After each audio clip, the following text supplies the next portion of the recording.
भोगना पड़ा, सीता को क्यों दुख भोगना पड़ा, राम को क्यों दुख भोगना पड़ा, कृष्ण को क्यों दुख भोगना पड़ा, सबको दुख भोगना पड़ा। बिना भोगे कहीं छुट्टी नहीं। पाप कभी धुलता नहीं है।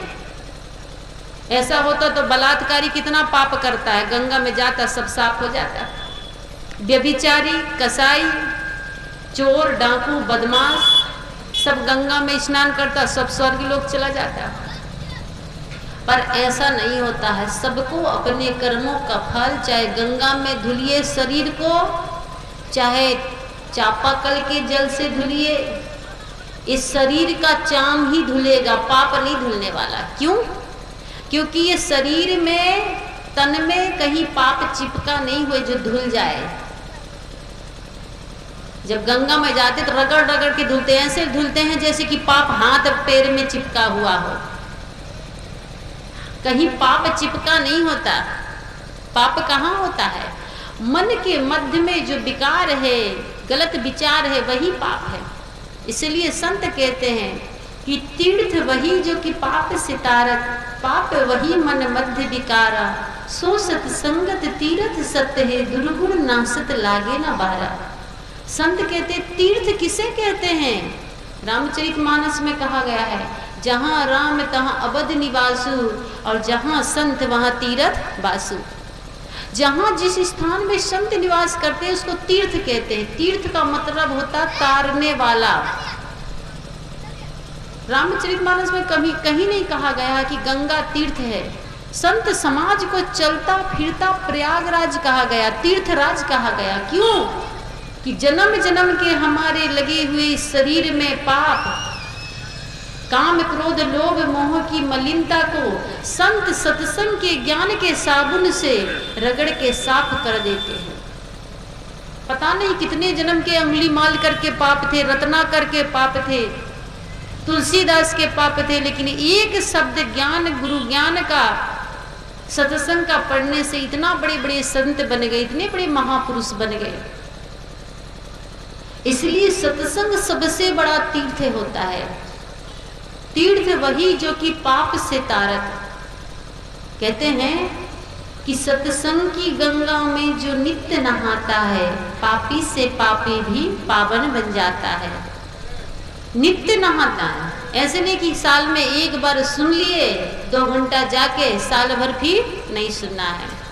रोज ध्यान कीजिए, डेली ध्यान कीजिए, 10 मिनट, 15 मिनट, 20 मिनट। बहुत लोग ध्यान नहीं करते, उनका ध्यान दूसरे पर ध्यान रहता है। ध्यान का मतलब होता है अपने में लौट के आना, परिधि से केंद्र में आना। अभी हमारा मन परिधि में, घेरा में भटक रहा है, संसार के घेरे में। केंद्र में मन को लाना, अपने में लौट के आना, ये ध्यान है। अभी तो माया में मन लगा हुआ है, बेटा में, बेटी में, दुकान में, मालजाल में, घर में, सास में, बहू में, पति में, पत्नी में। ध्यान कहाँ से लगेगा?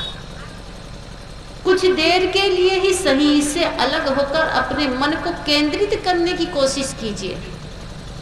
हर समय बहिर्मुखी मत बनिए। कहते हैं किसी से संपर्क करने के लिए फोन की जरूरत होती है। हमारा जो कार्यक्रम बना वो फोन से ही बना कि साहेब जी 12 तारीख को आइएगा। कहा ठीक है।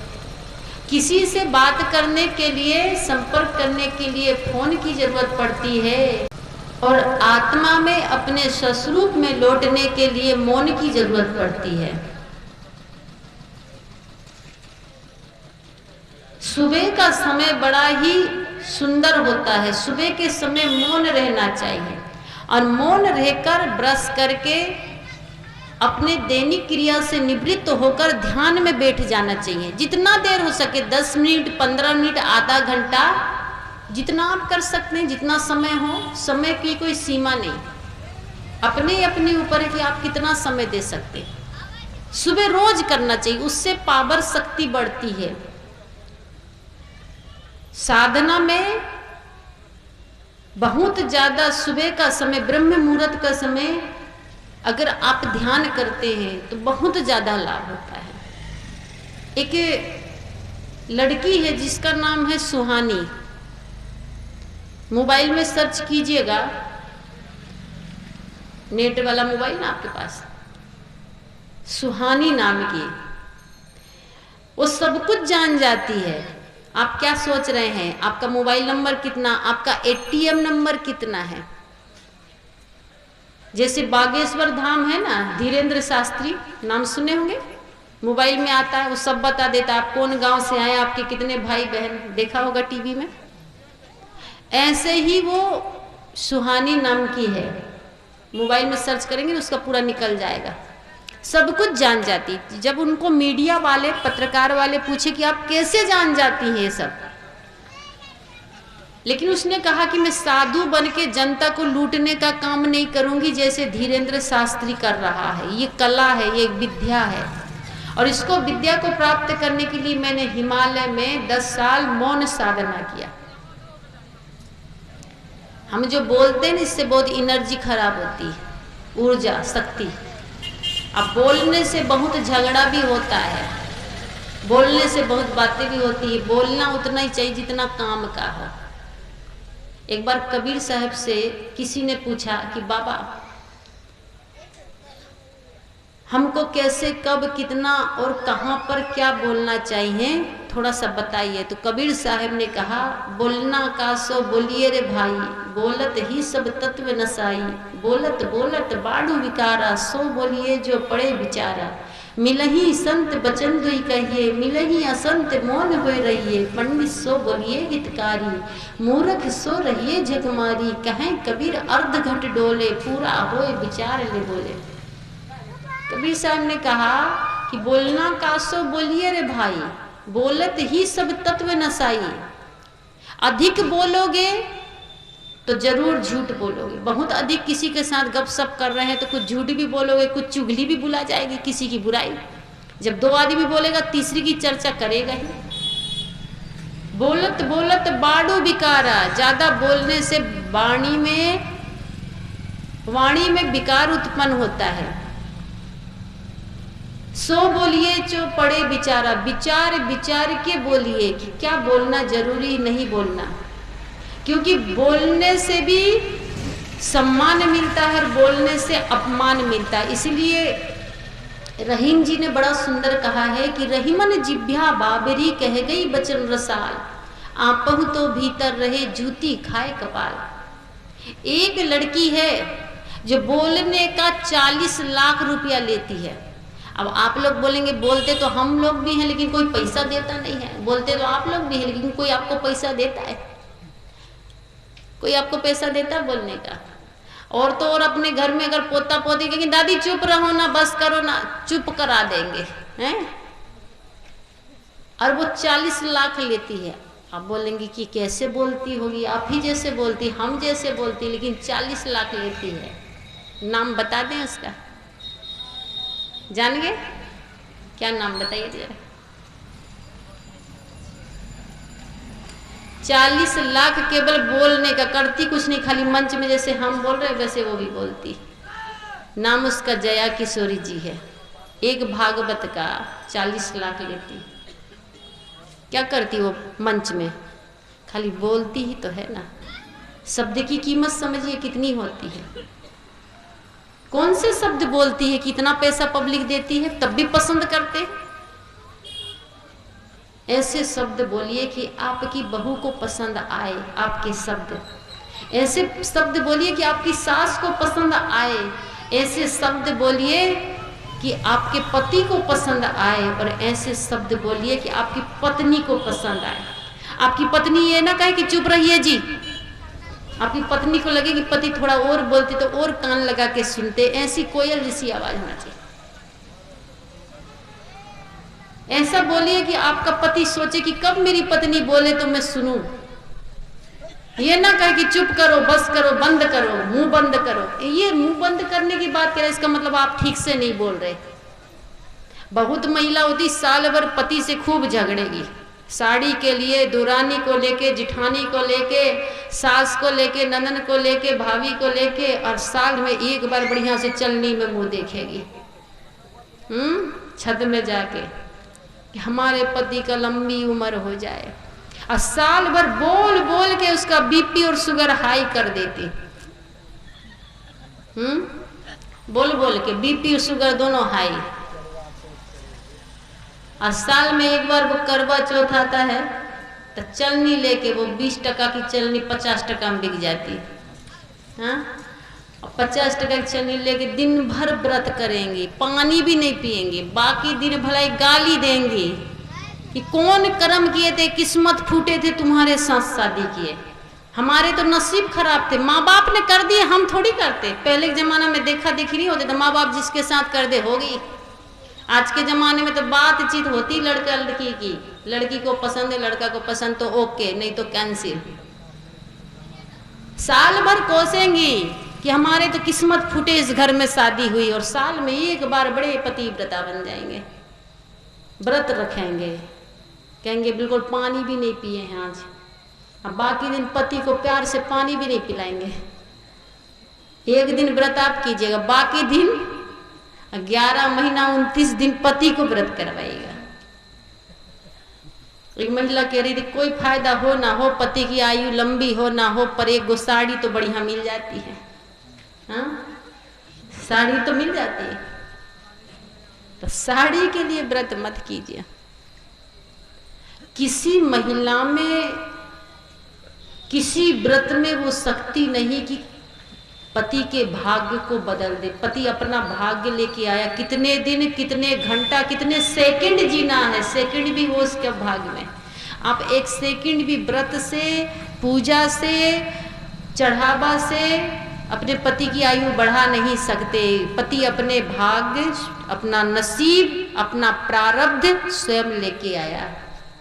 बेटा अपना भाग, अपना नसीब, अपना प्रारब्ध, अपनी किस्मत खुद लेके आया। चाहे सूप चढ़ाओ घाट में जाके, चाहे डलिया चढ़ाओ, बेटा के भाग्य को कोई माँ नहीं बदल सकती। कितने के बेटा खत्म हो गए, एकलौते बेटा। बिहार में 110 साल में हम 100 बेटा गिना देंगे, खत्म हो गए जो माँ बाप के एकलौते। उनकी माँ जितिया करती थी, छठ करती थी, पावन करती थी, व्रत करती थी, सूप डलिया 2-2 4-4 चढ़ाती थी, खत्म हो गया। क्योंकि वो उतने दिन का उसका भाग्य, उसका नसीब, उसका किस्मत उतने दिन का था, कोई रोक नहीं सकता। लेकिन आदमी सोचता नहीं बेटा के लिए व्रत करेंगे, बेटा बढ़िया रहेगा, बढ़िया रहेगा तो डॉक्टर के पास मत ले जाइए, सूप और डलिए से बढ़िया रहे। डॉक्टर के पास जाते, बेटा बीमार होता तो कहाँ जाते, घाट में, कि छठ मैया हमने जो इतना दिए थे उस दिन, चलिए तो जरा इसको ठीक कीजिए। करेगी कोई छठ मैया किसी के बेटा की बीमारी तो क्यों इतना देते हैं घूस, जब वो ठीक नहीं कर सकती। हाँ, और यहाँ का देखिए, यहाँ तो बिहार का लोग कहता है कि नहीं छठ मैया हमारे बेटा बेटी को ठीक रखते हैं। छत्तीसगढ़ में, मध्य प्रदेश में तो छठ होता ही नहीं, वहाँ के बेटा बेटी को कौन मैया ठीक रखती। और यहाँ भी मुस्लिम बहन होगी, मुस्लिम भाई होगा जिनका दर्जनों बेटा होता है, 1-2 भी नहीं, कितना 1 दर्जन बिना छठ का, बिना जितिया का बढ़िया से जीता है। कोई देवी देवता मारता नहीं है और कोई देवी देवता जिलाता नहीं, कोई देवी देवता सूप नहीं लेता, डलिया नहीं लेता। आप लेता तो फिर आप घर में क्यों लेके आ जाते हैं, गए घाट में पानी में डूबे, यूं दिखाए, यूं लेके आ गए, वो लिया कहाँ, खाली आप दिखा के आ गए, सोचे दे दिए, हम दिए कहाँ, आपने छोड़ के आ जाइए, वो अपना घर ले जाए छठ मैया, अपना खाए ठेकुआ पूड़ी, आपने दिए ही कहाँ हो और उसने लिया भी कहाँ है। आपने तो खाली यूं दिखा दिया, लेके आ गए, घर में महीनों बैठ के खाते रहते ठेकुआ। कहते हम छठ मैया को सूप दिए, कहाँ दिए जी, झूठ क्यों बोलते, डलिया दिए, कुछ नहीं देते हैं, खाली देने का नाटक करते हैं, खाली देने का ढोंग करते हैं कि हमने दिए, चढ़ा दिए, कुछ नहीं देते, खाते तो खुद है, घर में लेके आ जाते, घाट में ही छोड़ के आ जाना। आपकी जाओगे ना सब महिला घाट में सूप डलिया छोड़ के आइएगा कि हम दे दिए आपको ही दे। और छठ में अपने घर में ले जाके उसमें धान और चावल पछोड़ते रहेगी। कितना ही समझाइए, सत्संग सुनते हैं, रामायण पढ़ते हैं, संत मत के सत्संग में जाते, कबीर मत के सत्संग में जाते, फिर भी भ्रम, अंधविश्वास, रूढ़ीवादी जहां की तहां। केला को प्रणाम करना आज भी नहीं छूटा, बर के गाछ को धागा बांधना आज भी नहीं छूटा। संत मत में दीक्षा लिए हो तो कभी केला को प्रणाम मत करना, बर के गाछ को प्रणाम करना कभी नहीं। कबीर मत में दीक्षा लिए तो कभी केला के गाछ को, बर के पेड़ को और बांस के खुट्टा को प्रणाम मत करना, सास को प्रणाम करना। सास सबसे बड़ी देवी, ससुर सबसे बड़ा देवता और पति परमेश्वर, देवों के देव महादेव। पति है तो आपकी गति है। बढ़िया मकान ये कौन बनाया? बोले बाबा, ये मकान कौन बनाया जी? पूछिए तो जरा। भोले बाबा बनाया कि ये बेटा बनाया है, पति बनाए, माँ बाप की कृपा से, आशीर्वाद से, सहयोग से बना है। सुबह उठकर माँ बाप के सास ससुर को प्रणाम करेंगी। महिलाएं बिहार की देखें, हम बांस की खुट्टा में अरबा चावल सिंदूर लगा लेगी, उसको बड़े प्रणाम करेगी।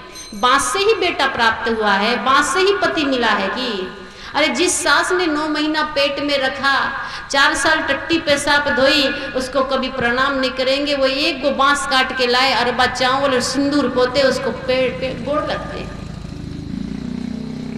वो क्या आशीर्वाद देगा? बांस का खुट्टा देगा आशीर्वाद? सास आशीर्वाद देगी, खुश रहो, सुखी रहो। पति आशीर्वाद देगा। पति को खुश रखना ही पूजा है। कभी पति को दुख हो, टेंशन हो, ऐसी वाणी कभी नहीं बोलना चाहिए, कभी नहीं। अब बर के गाछ को धागा लपेटते रहिए, बर के पेड़ को धागा लपेट लेते रहिए और पति से झगड़ते रहिए घर में, तो पति की आयु लंबी नहीं होगी। वो 4 साल जीने वाला 2 ही महीना में मर जाएगा। कभी लंबी नहीं होगी, गारंटी। प्रेम से पति को भोजन खिलाइए। कितनी महिलाएं, पति दुकान से आता है, पति ड्यूटी से आता, खेत से आ जाता है, दाल, 4 प्रकार की भुजिया, चोखा और आधा थाली भात, और भात के साथ 100 बात, हाँ? और आधा पेट तो बेचारे का भात में भर गया और आधा तो आपकी बात में भर जाता है। और किस समय बोलती है? जब भोजन खाएगा ना, उसी समय की, तो भाग नहीं सकता थाली से उठ के, मौका अच्छा है, उसी समय बुराई करेंगे, उसी समय टेंशन देंगे। बेटा की, पत्नी की, पति की, बच्चे की, जितनी घर भर की टेंशन है, कलेक्शन करके पूरे दिन का समाचार जैसे न्यूज़ 24 है ना, वैसी शुरू हो जाती है। 4 दिन की जिंदगी बढ़िया काम कीजिए। कबीर पंथ यही पूजा बताता है। कौन सी पूजा? प्रेम ही पूजा है, अच्छा कर्म ही पूजा है। अब पूजा कर रहे हैं, आरती उतार रहे हैं और मन ही मन सास को गाली दे रहे हैं, पति को गाली दे रहे हैं, तो वो कौन काम की पूजा? पूजा नहीं है वो असली पूजा। बाहर से नहीं, मन से, अंदर से होती पूजा। इसीलिए रामचरितमानस में कहा गया है, कहूँ भक्ति पत कौन प्रयासा, योग न जप तप मुख उपवासा। मुख उपवासा, व्रत करना पूजा नहीं है। रामचरितमानस में कहा, बहुत महिलाएं नमक छोड़ देती, व्रत करती तो नमक नहीं खाती ना। नमक में कौन पाप है बताइए? तो मांसाहारी है। नमक में कोई पाप नहीं। दाल चावल में कौन पाप है जी? दाल चावल में कोई दोष नहीं है। व्रत का मतलब होता है मन से बुराइयों का त्याग करना, व्रत है। उपवास, उपवास का क्या अर्थ होता है? उप मतलब निकट, वास मतलब बैठना, निवास करना। इष्ट के, प्रभु के, परमात्मा के निकट बैठना ही उपवास कहलाता है। दाल चावल चोखा चटनी छोड़ना उपवास नहीं होता। मन से ईर्षा, जलन, राग, द्वेष, निंदा, चुगली छोड़ देना ही व्रत कहलाता है। अब चुगली करना तो नहीं छोड़ेगी, लेकिन नमक छोड़ना बड़ा सरल है। आज नमक नहीं खाएंगे, संडे है, रविवार है, कितनी महिलाएं पुरुष नमक खाना छोड़ देते हैं। नमक में पाप नहीं है, चुगली करने में पाप है। अभी रामचरितमानस में मैं पढ़ रही थी, कि चुगली करने वाला निंदक बहुत बड़ा दोषी, चौपाई याद नहीं आ रहा है, उसमें लिखा है कि वो चमगादड़ का रूप जन्म रखता है। जो चुगली करता है ना वो अगला जन्म में चमगादड़ बनता है। ये रामचरितमानस में बोला जा रहा था। अब सोचिए आपको चमगादड़ बनना, अगले जन्म में तो चुगली कीजिएगा। हम लोग तो बता दिए कि चुगली करने से अगले जन्म में चमगादड़ बनना। चुगली मत कीजिए। अगर किसी को समझाना, किसी में बुराई, तो उसके मुंह में बोल दीजिए कि भाई ऐसी बात नहीं, ऐसा करिए, ऐसा नहीं, ऐसा कर्म कीजिए। इसलिए संत कहते हैं कि जो कुछ हम बोल रहे हैं, सुन रहे हैं, सोच रहे हैं, देख रहे हैं, प्रत्येक कर्म हमारा बीज बन रहा है। प्रत्येक कर्म से हमारा भाग्य का निर्माण हो रहा है, नसीब बन रहा है, किस्मत बन रहा है। और कौन बना रहा? हम खुद बना रहे। इसलिए मनुष्य स्वयं अपने भाग्य का निर्माता है। कोई भगवान हमारे भाग्य में सुख या दुख नहीं लिखता है। कोई भगवान हमारे भाग्य में पाप या पुण्य नहीं लिखता है। क्यों लिखेगा पाप भगवान? क्यों लिखेगा पुण्य? हम स्वयं अच्छा करते हैं तो पुण्य मिलता है, बुरा करते हैं तो पाप मिलता है। इसीलिए कहा गया कोई काहू ना सुख को दुख कर दाता, निज कृत कर्म भोग सकाता। इसीलिए भगवान हमारी किस्मत को लिखकर नहीं भेजा है, हम स्वयं अपने भाग से। किसी को बढ़िया बेटा मिला है, किसी को अच्छा पति मिला है, किसी को अच्छे सास ससुर मिले हैं, किसी को अच्छे पड़ोसी मिले हैं, किसी को अच्छी देवरानी जेठानी मिले हैं, तो समझ जाना कि आपने पिछले जन्म में अच्छा पुण्य किए होंगे। कैसे जानेंगे कि आपने पिछले जन्म में अच्छा किया कि बुरा?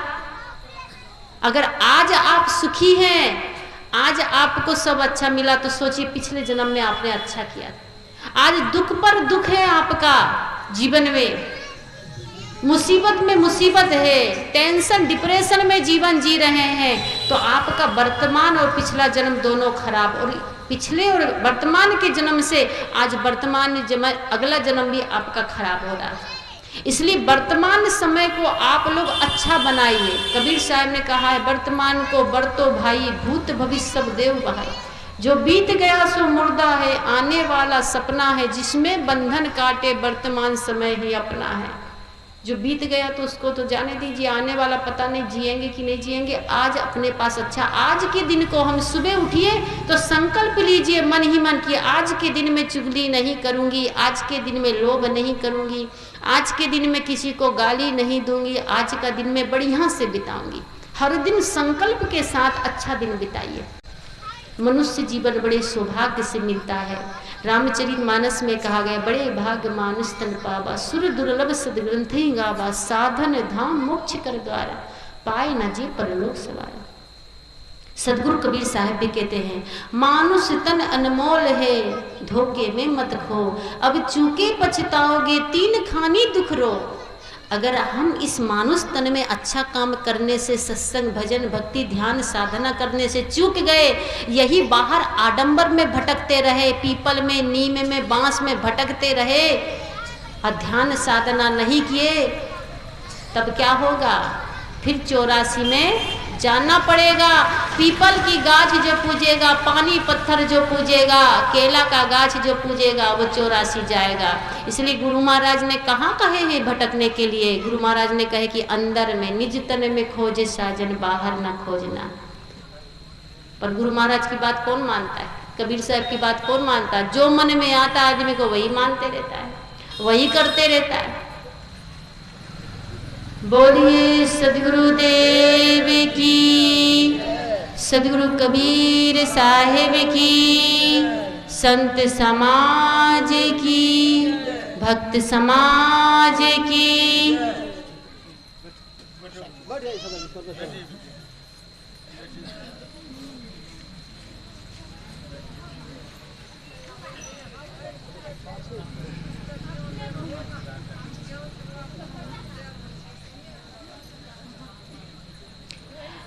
बैठ जाइए। साहेब जी हम लोगों के बीच विराजमान हो गए हैं। हम उनके मुखार बिंद से अमृतमय वाणी सुनेंगे।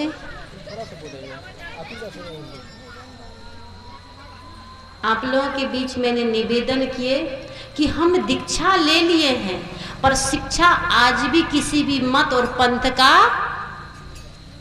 महिलाएं इधर ध्यान दीजिएगा।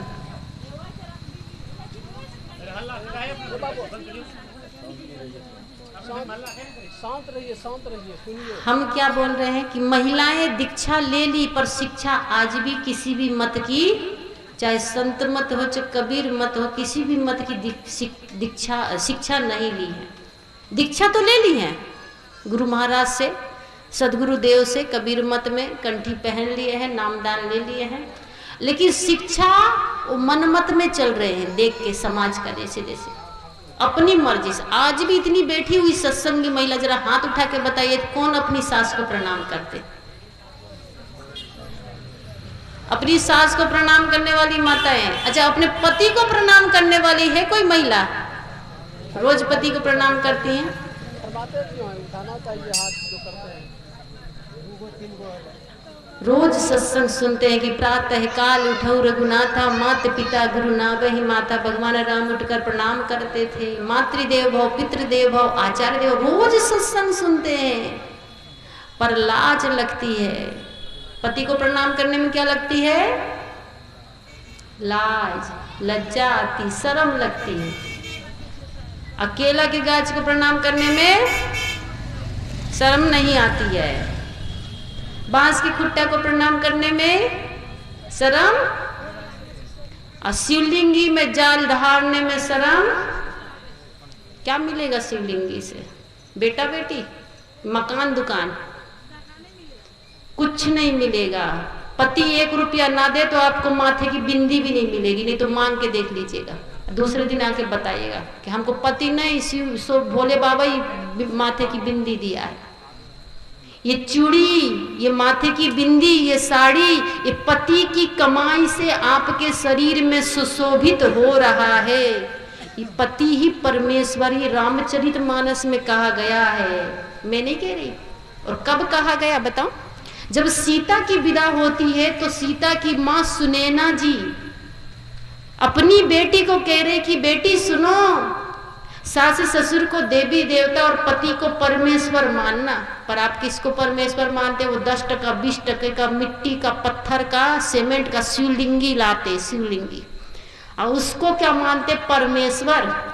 अब जिसका 3-4 टाइम खाना खाते हैं, जिसके मकान में रहते हैं, जिसकी साड़ी पहनते, जिसकी चूड़ी पहनते, उसको मानते नौकर, मजदूर। क्या मानते आप उसको? परमेश्वर मानते? कभी नहीं। उसको तो कहते शादी किया तो देगा नहीं। हाँ, दादागिरी दिखाते हैं। शादी करके लाए, नहीं देगा साड़ी की, खाना नहीं देगा। और नहा के बढ़िया से गुस्साई घर में जाके रगड़ रगड़ के शिवलिंगी को नहीं, किसी महिला को शिवलिंगी छूना भी नहीं चाहिए। छूना भी पाप, छूना भी पाप है। अब बोलिएगा पाप क्यों है? मन में आ रहा होगा ना विचार। शिवलिंगी शिव जी का कौन चीज है? बोलिएगा, शिवलिंगी शिव जी का कौन अंग है? और उसमें सिर्फ पार्वती का हक है, किसी महिला का हक नहीं छूने का।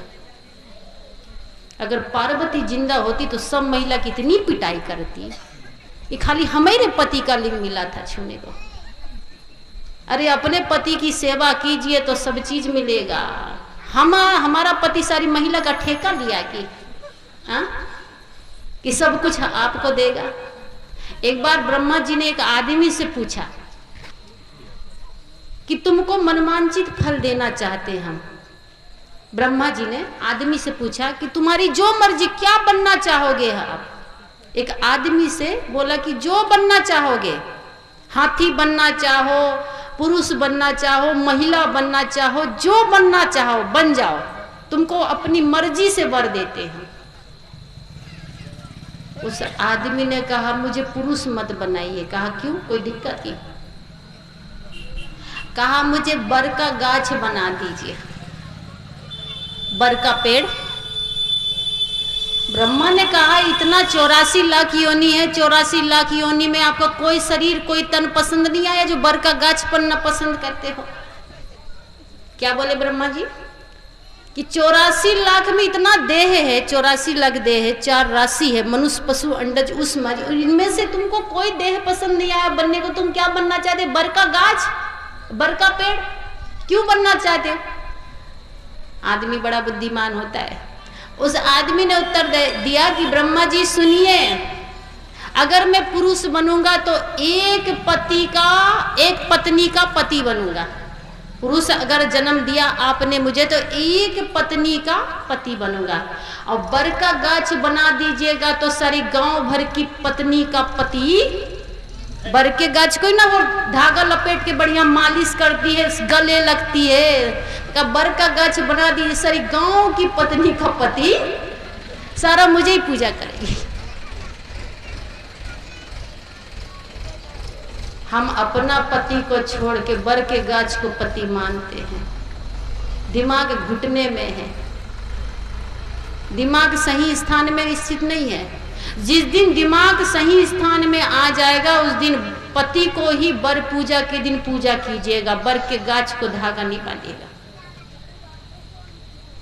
पति की ही पूजा कीजिएगा उस दिन कि पति से ही हमारी गति है। बर का गाछ हमको चूड़ी साड़ी नहीं देता, माथे में सिंदूर नहीं देता, कि पति ही हमको सब कुछ देता है। अच्छा पति ना रहे अब बर का गाछ रहे, बर का पेड़ रहे तो माथे में बिंदी सिंदूर और हाथ में चूड़ी शोभा देगी जी? पेड़ खत्म हो जाए बर का अब पति रहे तो हाथ में चूड़ी माथे में सिंदूर शोभा देगी ना जी? तो श्रेष्ठ कौन हुआ दोनों में से?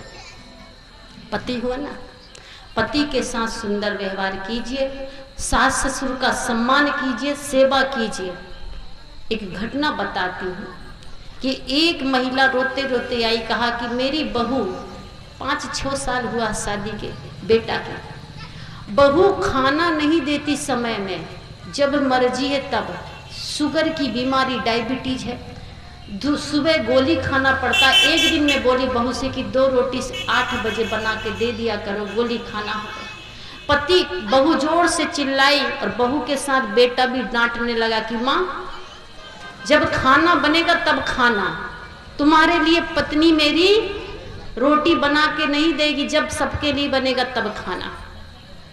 अब वो महिला चाहे कितना ही छठ कर ले, चाहे कितना ही पूजा कर ले, पर असली छठ मैया है सास, जिसने पति दिया, जिसने घर दौलत दिया, उसकी ही आप सेवा नहीं कर रहे। सूप और डलिया जो नहीं खाती उस देवी को चढ़ा रहे तो कोई फायदा होने वाला बिल्कुल भी नहीं है। खाने वाले को तो आप टाइम से खाना नहीं दे रहे, और जो नहीं खाने वाले उसको सूप और डलिया भर के ढकेल रहे, कोई फायदा होने वाला नहीं है।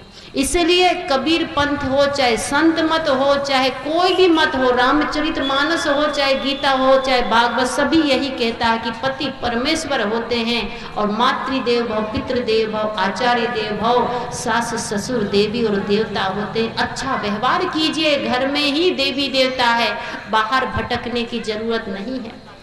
बहुत आदमी बाहर भटक रहा है, यहाँ सत्संग वहाँ भीड़, उस बाबा के चक्कर में, महिला खासकर बाबा के चक्कर में ज्यादा रहती।